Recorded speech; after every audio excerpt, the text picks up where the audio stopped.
Yan, pag mainit na yung mantika, lagay na natin itong bawang. Pangarap ko'y unti-unting nagiging tunay. Sunod natin itong sibuyas. Bundok, lutong may saya. Bawat putahe, kwento ng pag-asa. Lagyan natin ng konting luya. Sa munting paso, buhay ay sumisibol. Kulay na tanim, sipag ko'y Haluin natin konti. bumuhos. Kahit malayo sa lupang Hanggang sa sinilangan, magkulay brown siya. dito'y natutong muling magsimula. Masarap kung nagigisa tayo yung medyo kulot brown itong sibuyas, bawang, para makalabas yung aroma niya. Nandyan sa bawat luto at bawat tanim. Pangarap ko'y unti-unting angkin.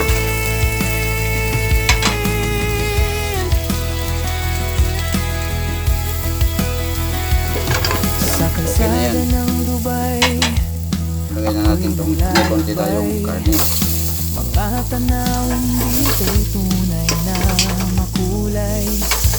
Bit-bit ang saya, Takpan lang natin. konting pagod, ngunit bawat Lagay na natin yung hakbang sitaw papunta sa tagumpay. para may gisa natin yung sitaw.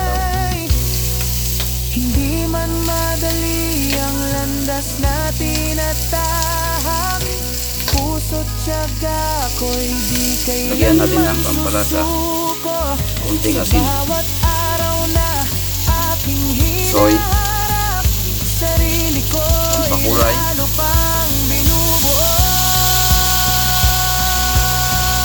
Yan.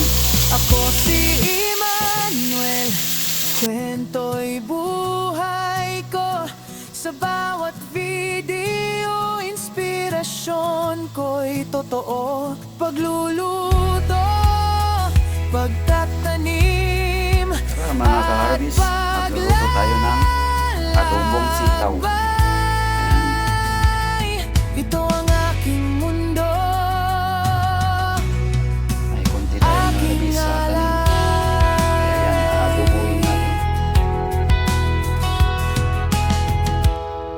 Okay, naglagay pala ako ng talong. Nasa sa inyo na yan kung gusto nyo lagyan ng talong. Kasi meron ako konting talong na na-harvest. Kaya yan, lalagay ko ng sayang din. araw dito sa Dubai. Yung mga ka-harvest, malapit na maluto. Itong adobo natin.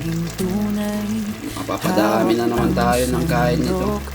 lutong may saya.